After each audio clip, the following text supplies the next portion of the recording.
Great. Oh, hi. Hi, good morning. Good morning. Hi, welcome everybody. Cool. So thanks everybody. We're sticking to the same day and time as the previous two calls. I believe this is our third. We're going to be covering just some updates on the launch and what to expect next. So I think Betty will get deeper into some of the recent happenings in the launch. As our agenda for the day, if this is your first call, we will typically paste notes into the whiteboard chat here on the left, and then there's kind of an open chat where we'll monitor that for questions and comments as we go. So Robin has already posted our agenda for the day. I'll quickly read through that from the whiteboard chat. The agenda for the day is going to look like this. So we'll start with an update on the status of kind of the last stage of the launch, which included the bootstrap phase for the first pair on Karura Swap, which is KSM-KAR. Betty will talk through Referendum 3, which just went live recently for voting. We will then go into some details on that, which includes KSM fees being enabled for the Bring Your Own Gas feature on Karura. Then we'll get into liquidity mining on Karura, and then we'll end with our next step. So what can we expect in the subsequent upgrades of the network, including KUSD stablecoin minting, and then our first stablecoin pair, which is KSM and KUSD. So to kick it off, I don't know, Betty or Rutao, do you want to give us an update on how things are going on the network, maybe some current stats with the Bootstrap and the KSM-KAR pair?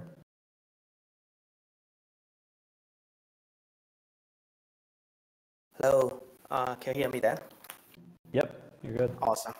Yeah, so actually I'm gonna take a quick screenshot of the internal dashboard and just context.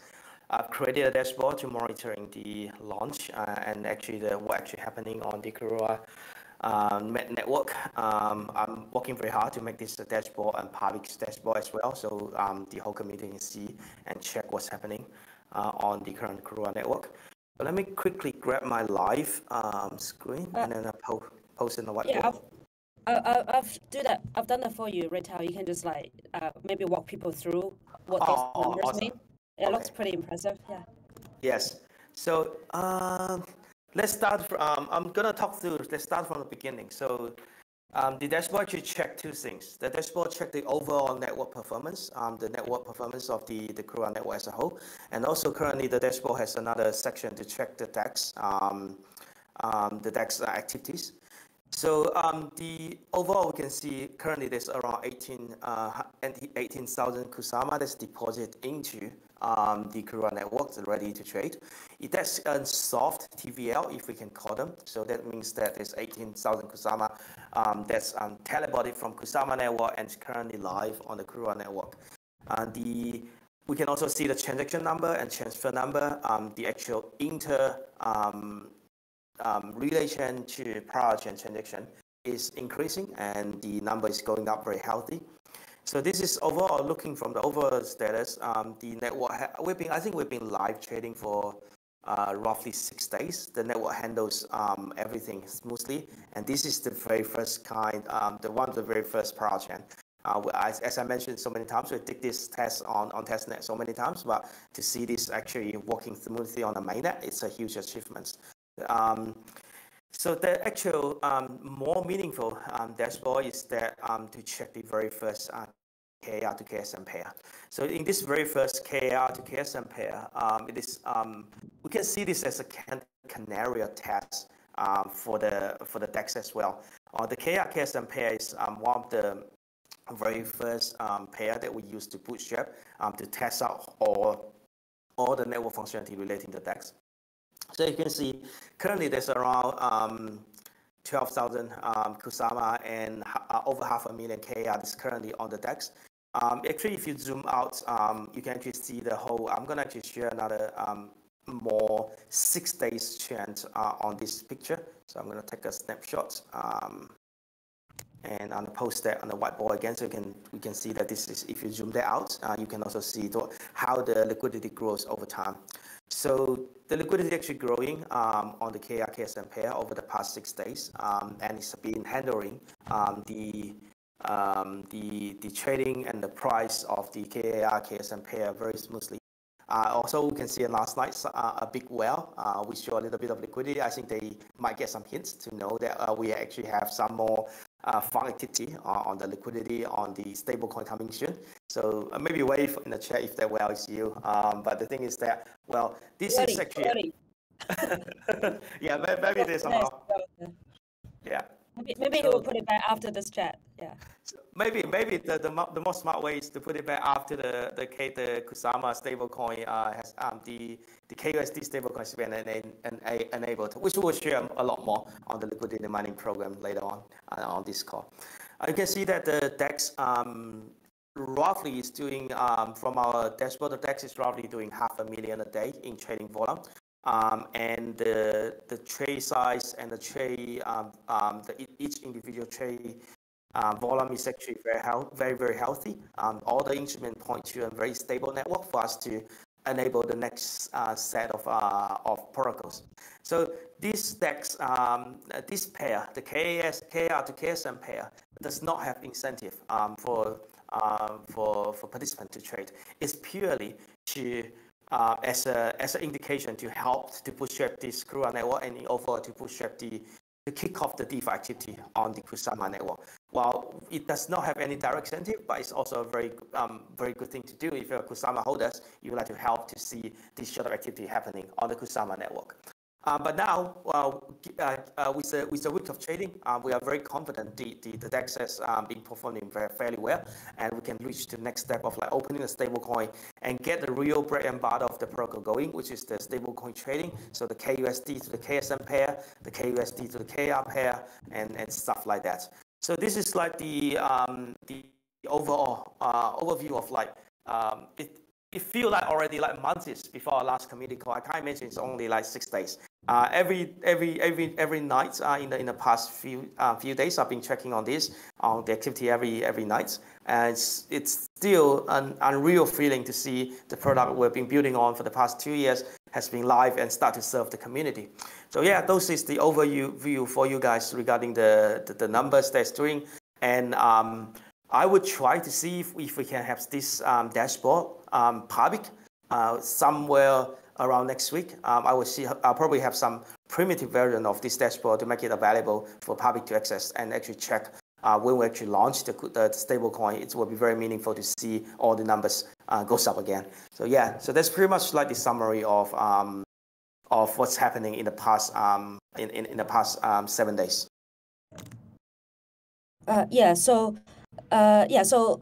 We are actually building some dashboards, but obviously, like the API and also the SDKs are also available.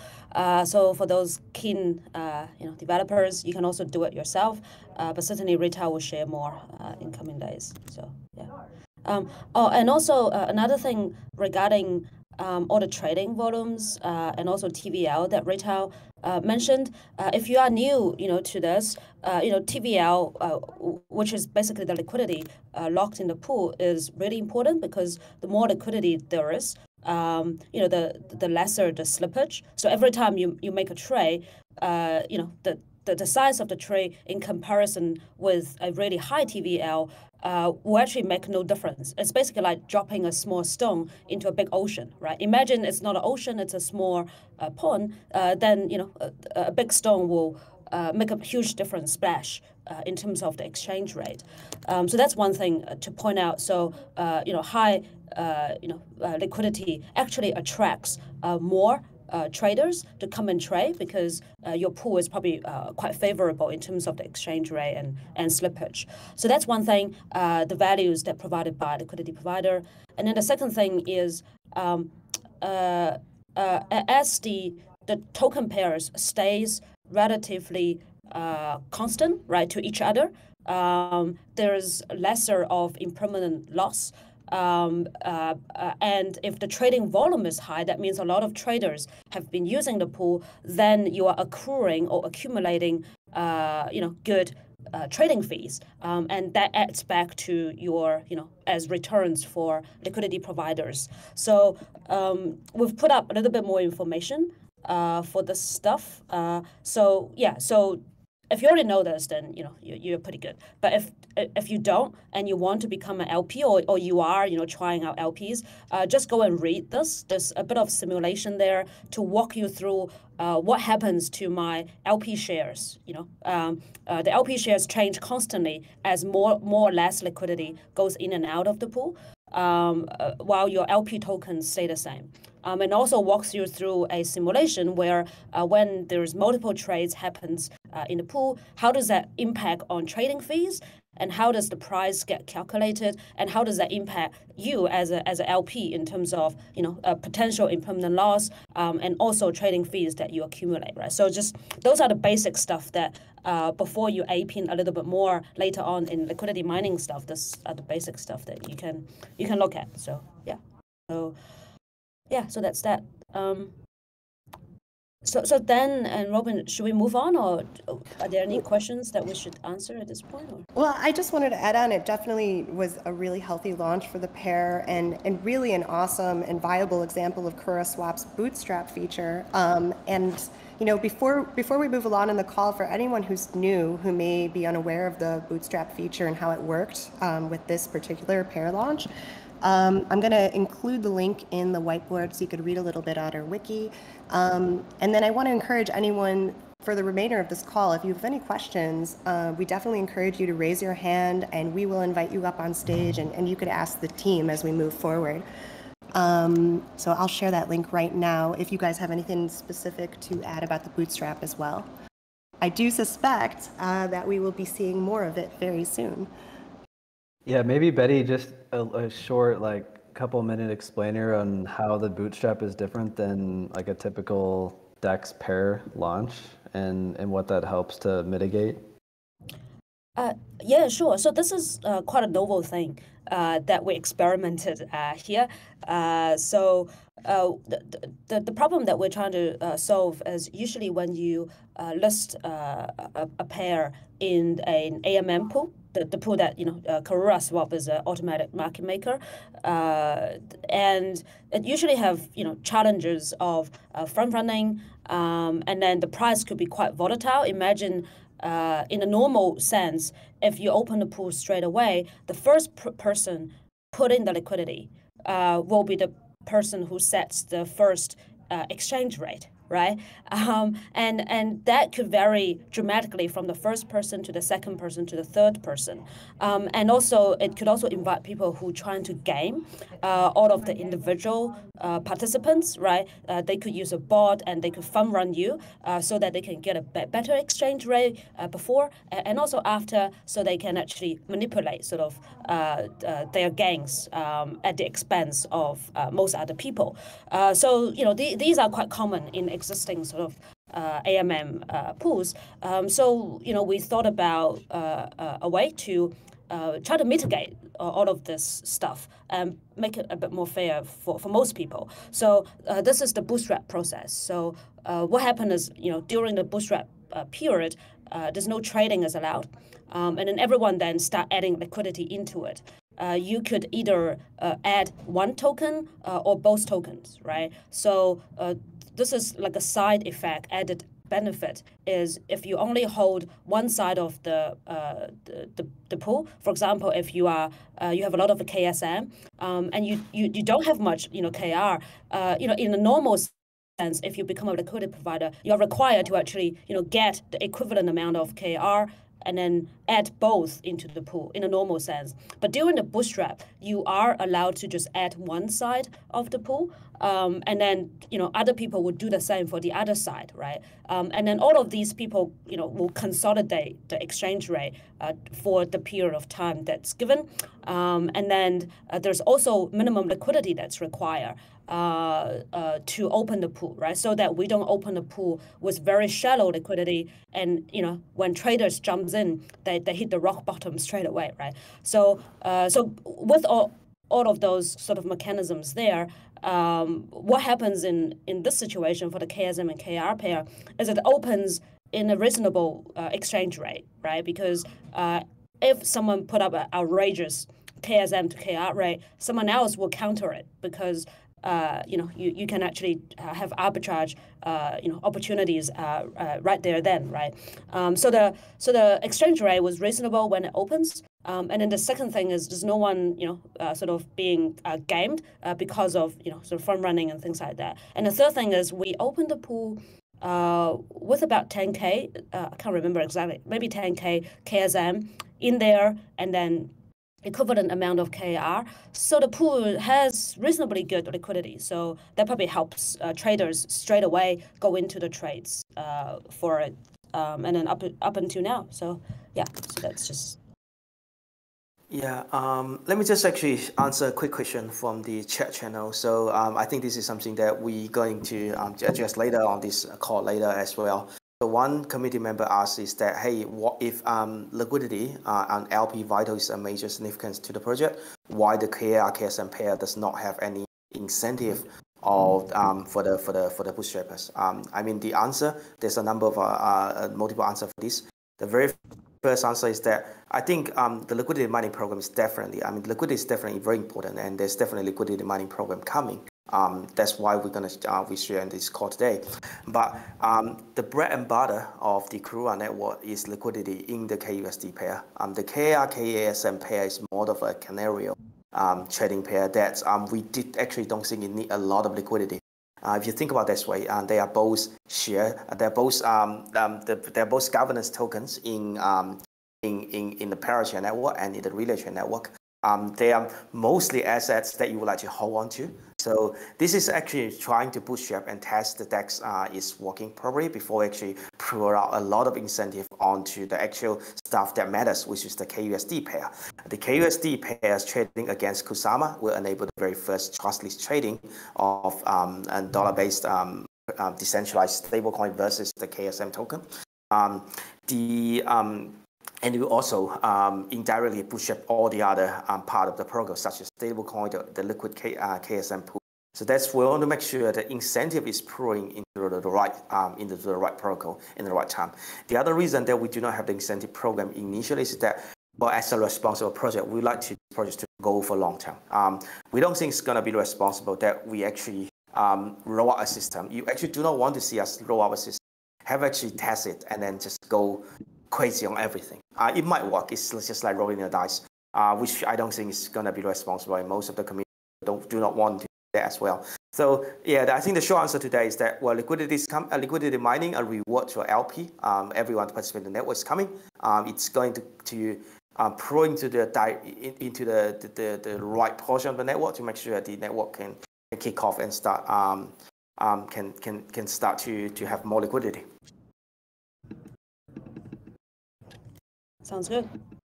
Cool. We also invited Arizona up here, Tom, to the stage. I know his name because he's a new ambassador with us. If you want to go ahead with your question.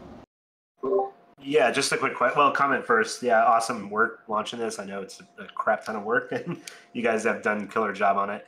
But yeah, so I participated in a Bootstrap that, for adding liquidity to that, and I did that. And I was just curious. I know I think there's been talk. I can't remember if it's been answered before, but is there going to be a dashboard to show as far as the fees you've earned from that? So trying to figure that out. I was trying to see. Also, too, just one quick comment. I could figure out how many if I wanted to withdraw right now, I could see how much KSM and how much CAR tokens I would receive back by going through the withdraw liquidity and typing it in, but just not actually pressing the withdraw button. I don't know if there's a way to view that elsewhere, but those two questions. Yeah. I think we're constantly improving the front end to make sure there's I think in some day this week we enable the dollar value to be displayed on the front end tab, and there's more work to be working on to build the front end to see more meaningful side on this. But I think so far the standard fee, the actual fee is determined by the protocol, which is in the code in the ROS code deployed on Karura. So the standard LP fee for providing liquidity is always at 0.5%. I think if I understand that correctly. So whatever you provide liquidity into the KSM pair, well, there's no additional incentive, but you will still earning the LP fee. I do not. I don't think.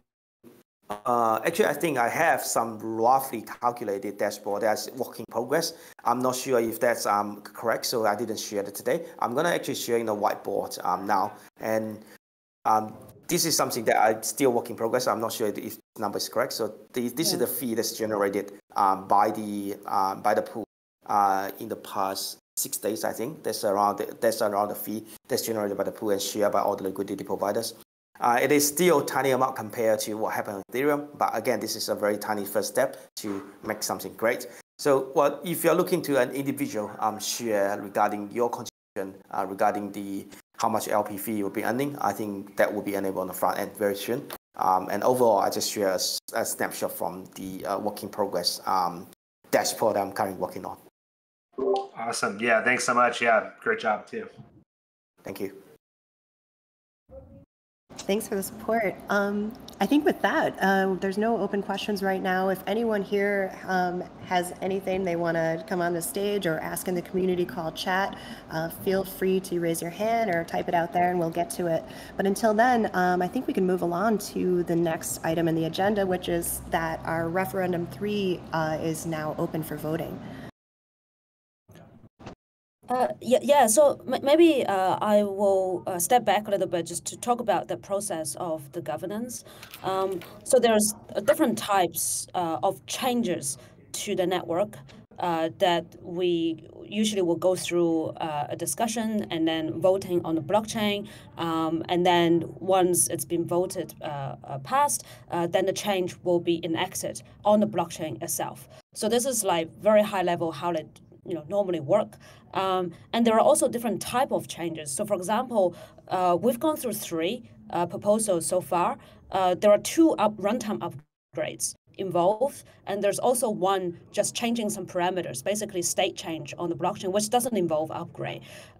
So they are, from a 10,000 feet, it's probably no difference. But if you look closer, this particular one is, as we talked about last week, there's one technical upgrade we require as prerequisite to actually enable all the stablecoin and the rest of the DeFi protocol, and this is the one. So I've just posted in the whiteboard session of the specific proposal. So the runtime upgrade is actually we changed the logic of the blockchain that actually turn on some of the modules and also fix some of the issues that we found so far, and then that requires a runtime upgrade. So runtime just means that actually the blockchain logic that we've changed. So that's why in the process it also provided ways for people to understand what's involved in the release. So the code is there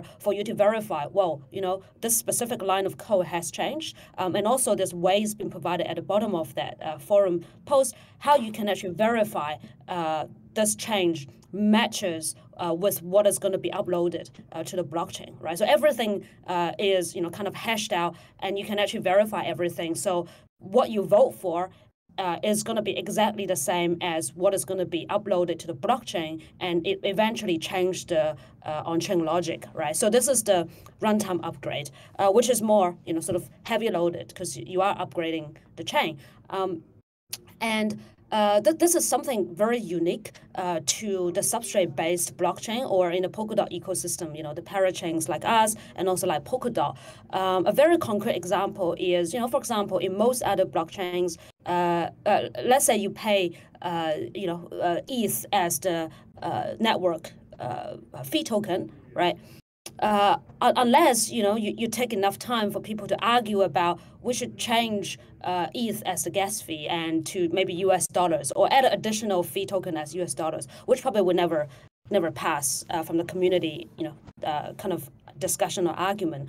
There's no way for you to enforce those changes onto the blockchain, and also there's no way for you to upgrade the chain without forking, right? With such a big change, usually on a traditional blockchain, you actually require a fork, right? Basically, the miners will have to choose, do they want to stay within the old code, which only use ETH as gas fee, which probably more favorable for them, to their own benefit, or do you want to just upgrade your code and then onto this new fork, right? It's basically new blockchain to incorporate new fee tokens, right? It's a very hard thing to do, very hard to coordinate. And both Bitcoin and Ethereum have gone through cycles of this.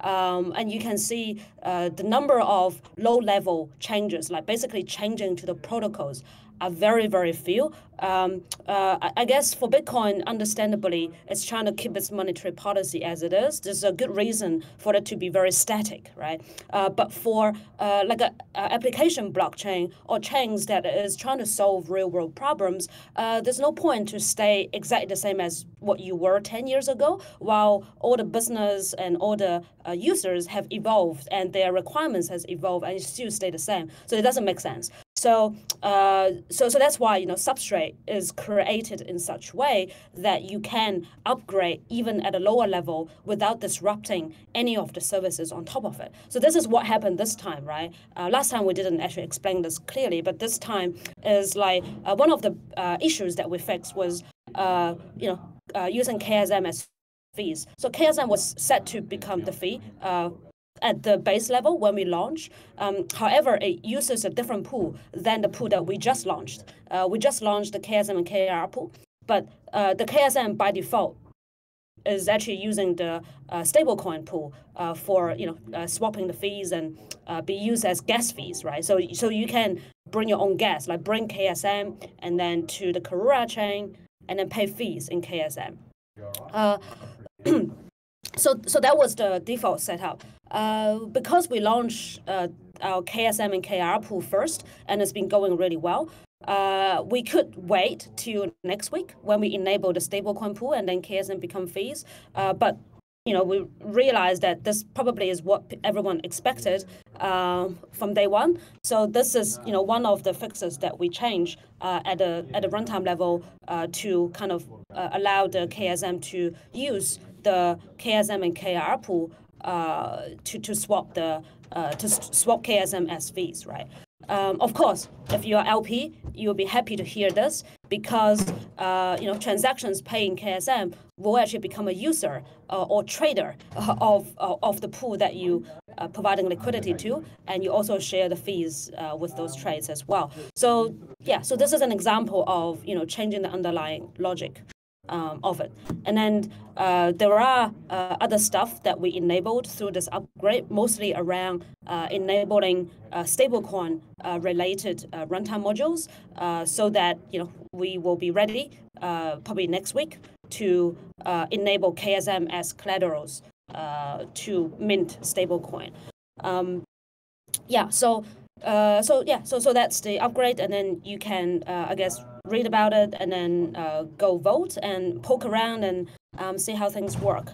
And then this kind of leads to what happened next, right? Because after this runtime upgrade, if it passes, then we are in a position of just proposing to change some parameters. For example, allow KSM as a collateral for minting stablecoin, and then also setting up various different parameters like how much collateral is required.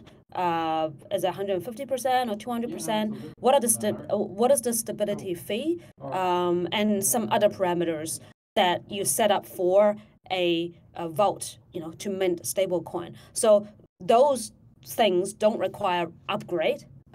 Those things are just a proposal on the blockchain to change some parameters on the chain, and then it will just enable the whole thing to happen. So very similar to when we list KSM and KR as the Bootstrap pair, right? And then soon after this happens, that means we'll have KUSD as stablecoin on the platform, and then we will also enable the KSM and KUSD Bootstrap. All right, so that's another reason why you should learn a little bit about Bootstrap and whether you want to participate or not, and how it works. So so then it will be a Bootstrap period, probably slightly longer than last time because we are running the stablecoin at the same time as the Bootstrap program. So you kind of need to mint some stablecoin before you can actually put it into the pool to provide liquidity. So and then once the Bootstrap finishes, then the trading will start, and then also the liquidity program that everyone's waiting for will also enabled, right? Yeah, so that's the sequence of things that will happen. Do we want to go into a bit more detail on the incentive program at this point, or?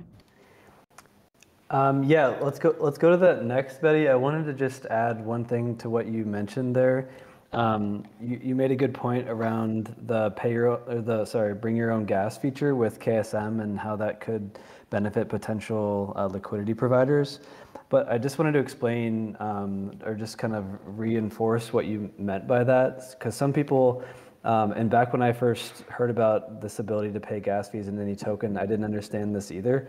But it's important to mention, I think, because the gas fees don't just get magically paid in any token. What it looks like to you as the user is that whether you choose to pay the fee with KAR or KSM or any future token, that's what you'll see as the user, and it's meant to make it very easy and simple for the users.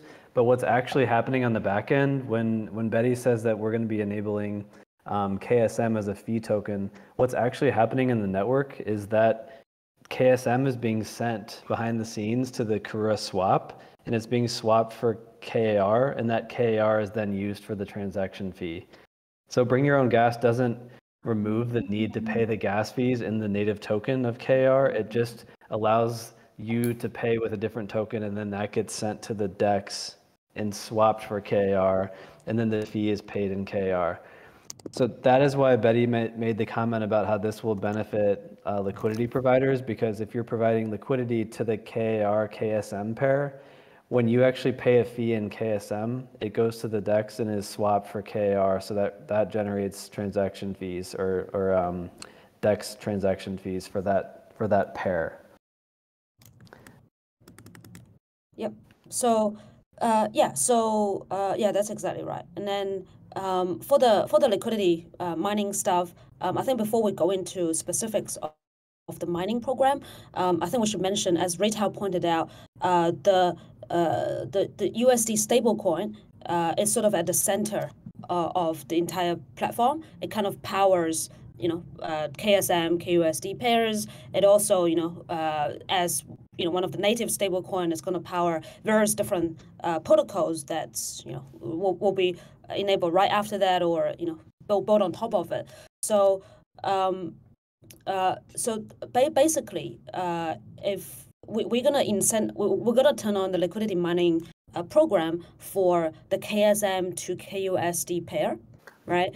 So this is if you are a liquidity provider, and then if you stake your LP tokens, which is basically locking your LP tokens in the pool, so there's enough liquidity for there for the longer term, benefits the protocol as well as the network, then there's incentive reward for those staked LP tokens, right? And I think it's worth pointing out a bigger picture is if you are providing liquidity for KUSD pairs, there's actually triple dip.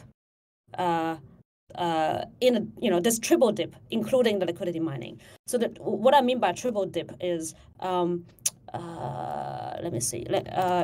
So this the first dip is obviously you are like everybody else, that you are earning trading fees, right?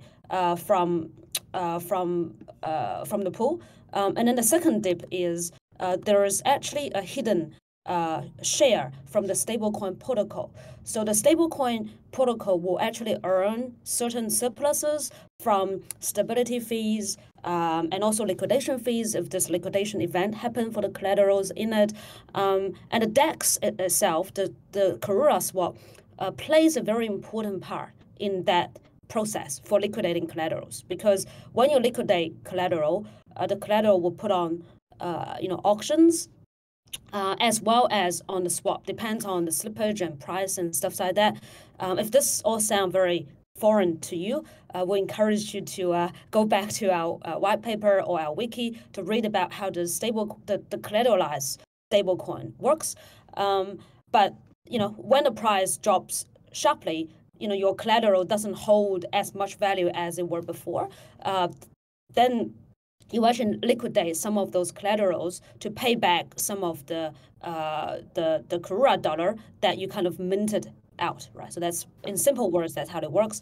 And then the liquidation process, traditionally, there's only auctions supported that. That's also one of the reasons why the Black Thursday happened last year when the price dropped sharply. Well, there's another reason. Oracle doesn't perform as efficient when there's a lot of traffic on chain. We've kind of addressed that.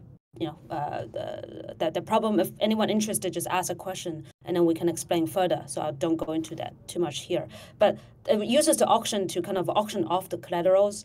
But auction is good for price efficiency, but it's not very effective. Like if things change very fast, auction is not the fastest way for you to liquidate and then to pay back the dollar and then to keep everything back to its balance, right? So we added the Karura swap, like a DEX approach. So, for any small amount, medium amount of the collateral liquidation can just like leverage the DEX liquidity, right? So the DEX plays a very important part to keep things stable and helps liquidation. So that's why the stablecoin protocol, works in its sort of coherent way, also shares a percentage of the surplus to the KUSD pairs, namely, KSM-kUSD pairs, and also potentially later on, other KUSD pairs as well. And then this percentage is, we'll probably give out that number maybe early next week when we finalize it. It's likely that initially it's going to be a high percentage, so we share a majority of the surplus to everybody. But this is more also as part of the mining incentives to encourage more people to help mint KUSD and also provide liquidity to the pool to help all of these things work together, right? But ultimately, it's not going to be. It's going to be a reasonable percentage. It's not going to share 100% of the surplus all the time, right? So but that's the sort of the mechanism behind it. So that's the double dip: the trading fees, the stablecoin surplus sharing. But this is going to be continuous, right? As long as the stablecoin generates surplus, LPs for KUSD pairs will enjoy a percentage of those surplus as for their services. And then the third thing is the liquidity mining rewards. As on top of that, we provide KAR rewards, community rewards, to reward folks who provide a particular pairs for the pool. I kind of will stop there. I don't know, like Retail or others, do you want to chip in or add certain things before we go on? Yeah, I think I would like to share the overall goal of a liquidity mining program. I think there's many liquidity mining happen on the blockchain space. There's some protocol purely there just to mine for the sake of liquidity mining. In our opinion, the liquidity mining program is something to help to bootstrap a network, to help to promote its adaptation and help its growth. The product itself, without the liquidity mining, should be still viable, and the liquidity mining program is just like you're pouring fuel into a fire to make it grow faster. So the goal of having this liquidity mining program is to accelerate the adaptation of the Karura network and also make sure its long-term viability as well. So and just as if like any other liquidity mining program, I think to reward early adopters, the number works out automatically. Like if you get into the liquidity mining program earlier, you will be enjoying more reward because the pool size is smaller. If you get in the later stage, you will enjoy less reward, but you might because the pool size is growing. So I think that those are the general overview of like how we designed the liquidity mining program. The liquidity mining program is so unique, like what Betty said, what Betty shared. The triple dip is very, very unique in this space. Not only you'll be getting additional KI incentive from the protocol, like you're getting incentive from the native token, you will be also getting incentive from the protocol fee, you're getting incentive from the DEX fee. So there's like multiple, with a set of operation, you can be earning triple rewards on the protocol. So this is like very, very unique in this space, and very excited to share that today.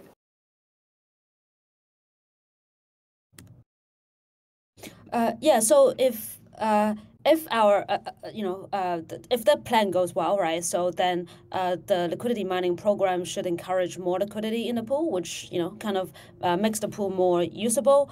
And with better liquidity, less slippage, potentially attracting more trading, then generating more trading fees for LPs. And then it turns into this virtuous cycle of more LPs, more traders, and everyone actually benefits from this whole thing with this added incentive.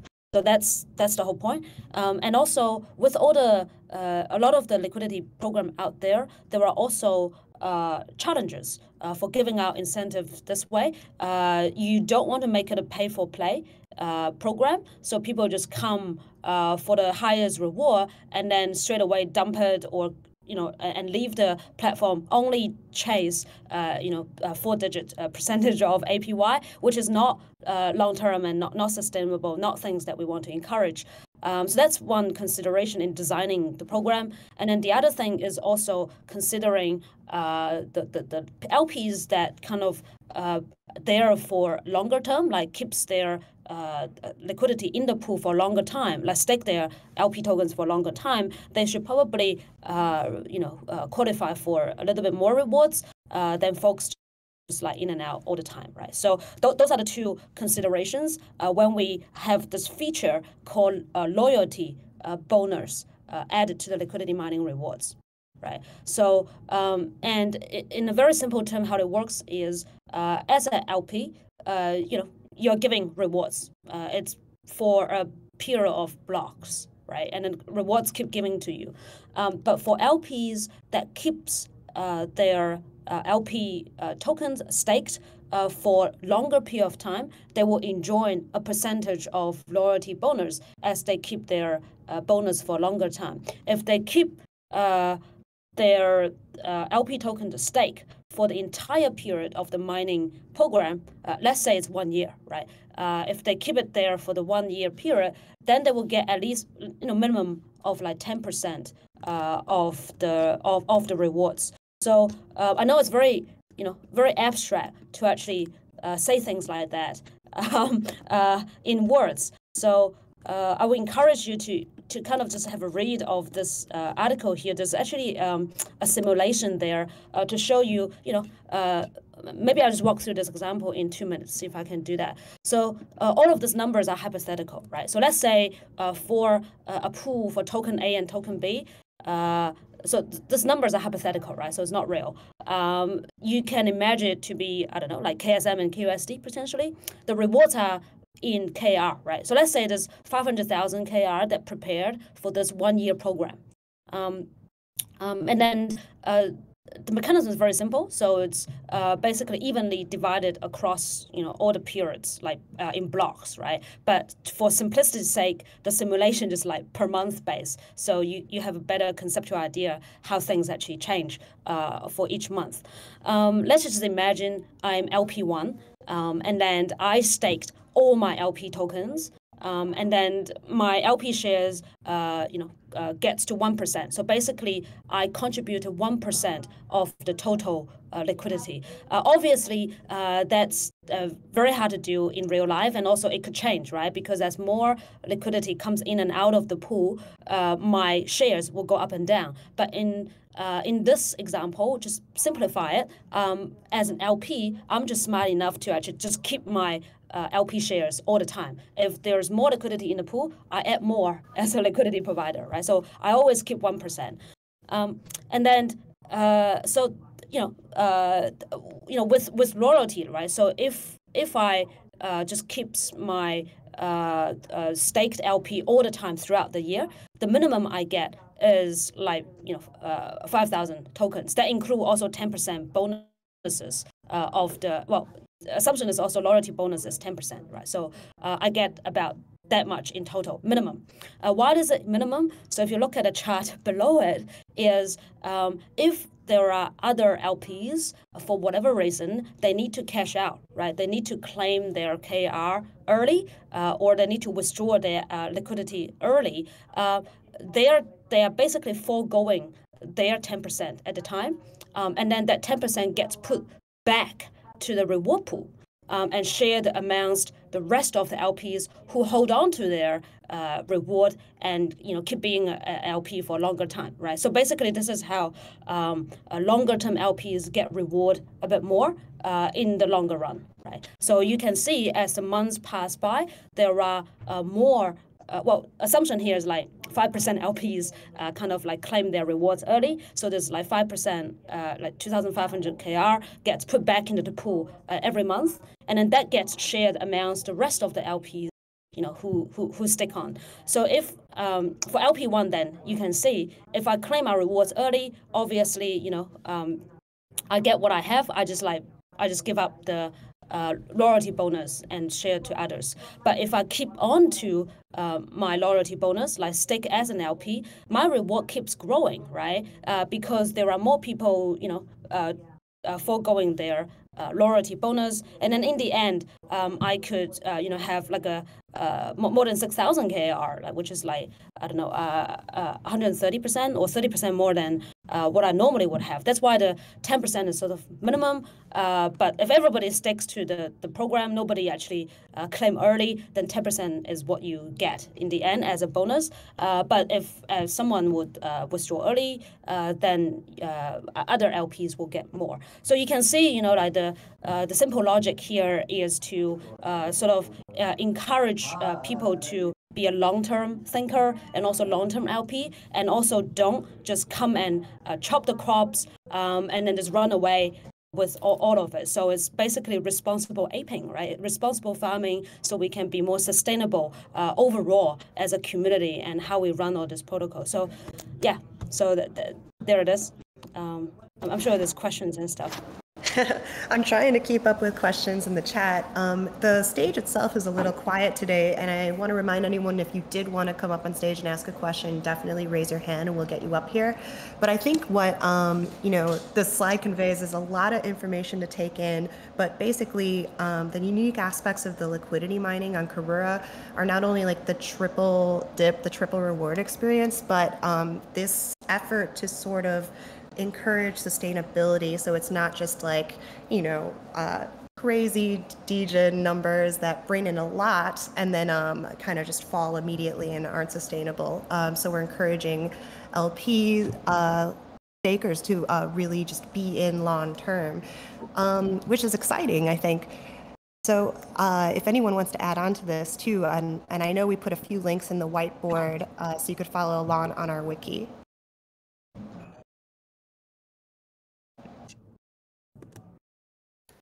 Yeah, looks like we've got a couple questions popping up, so maybe we can bring these people on.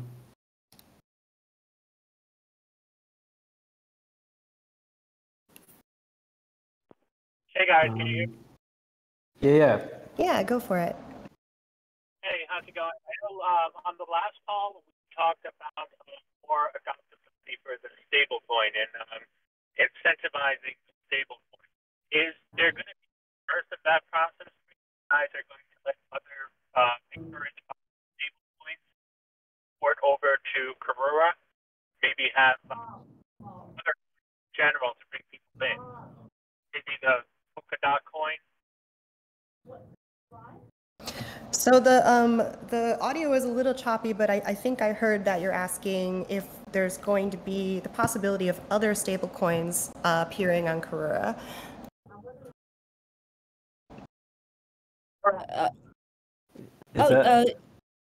Is that a question? Okay. Is that the right question? I think that's what he said. Yeah, that's what I said. I'm not in the car. I'm sorry, you guys. Oh, it's okay. Thanks for your question. Yeah, I think definitely. I think that's the beauty of Karura, or in general, Akala, what we're trying to be, right? So we're not one single protocol. We are also not just pure platform. We are application specialized chain. So then if there are other protocols that can come into the space and work coherently with the ecosystem, then we see all the other stablecoin and in that regard all the other decentralized exchanges as companion, right? So we don't think there's only going to be one stablecoin. So very soon, there's USDT, even though controversial, but also other stablecoins that are likely to come on to Karura directly or indirectly through either Kusama or Polkadot. So that's one aspect. And the other aspect is we also don't think the Karura swap is going to be the only DEX on the platform. There's likely to be other DEX specialized in other stuff, right? For example, if you are trading, say, stablecoin pairs, or there's going to be multiple versions of Bitcoin or ETH being crossed. So you want a DEX that can focus on pairs that's closely tracking with each other, right? So there's going to be other DEX on the platform as well. So yeah, so in general, I think the more the merrier actually.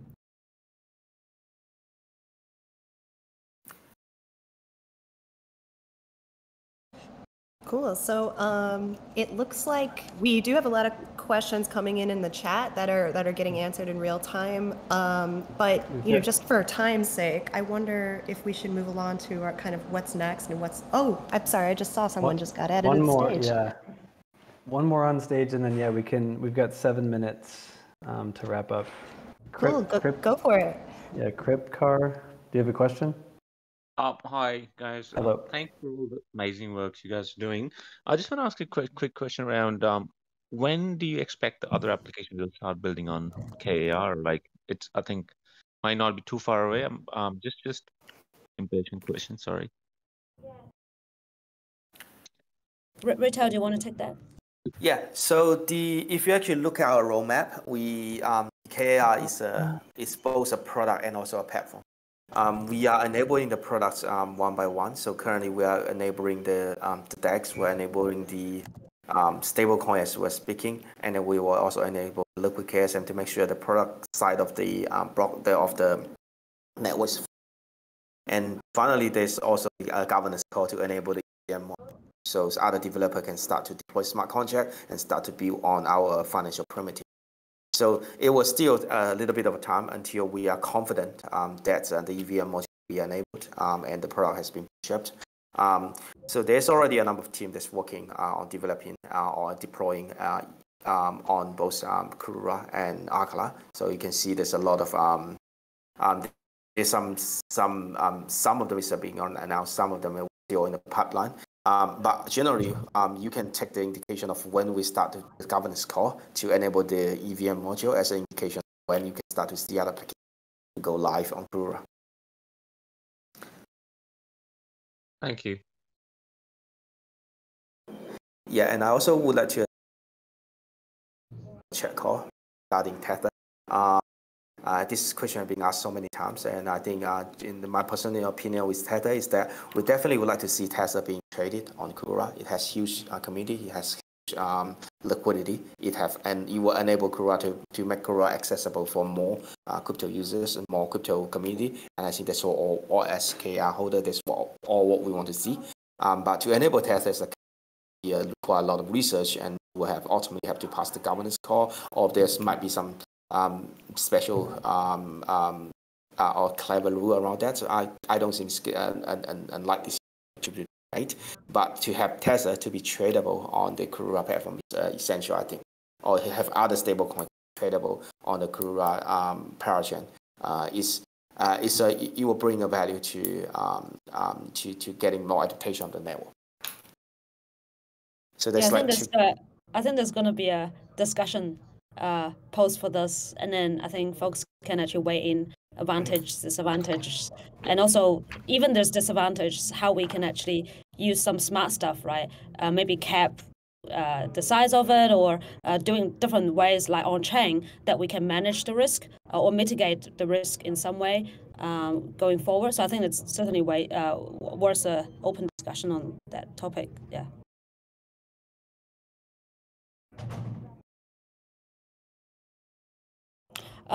So someone asked about, is there any way to read about the mining rewards? So we're finalizing the final numbers, right?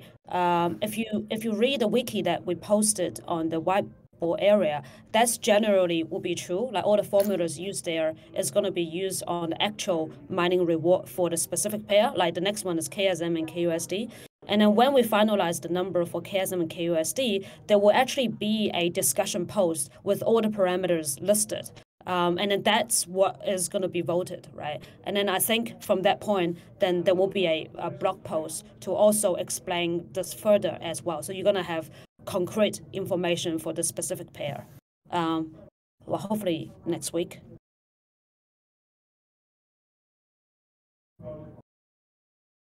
Yep. So I think that's a good transition to kind of a wrap up of where we are and next steps. So as Betty walked through in the link in the whiteboard chat, there's a current vote going on for the next phase of this launch. So if you want to vote, we would definitely encourage that. Once the vote is complete, this total process takes around 4 days or so, 4 or 5 days for the full enactment to take place. Our next step after that, after the KSM token is enabled as a transaction fee, as well as the KUSD stablecoin being kind of turned on as a protocol, we'll then move to another governance vote, which will be the part where we'll actually be able to enable the KUSD minting on the front end on the actual Karura apps, as well as the first stablecoin pair, which is KSM and KUSD. So these are some of the things that we'll have upcoming in the next week or two. So just be on the lookout for everything. Usually the best places to follow are here on the Discord as well as on our Twitter account. If anyone has any other questions, feel free to post those in the call chat here, and we'll get back to you to those questions. And then I think for now we'll wrap up the call and talk to you guys same time, same day next week.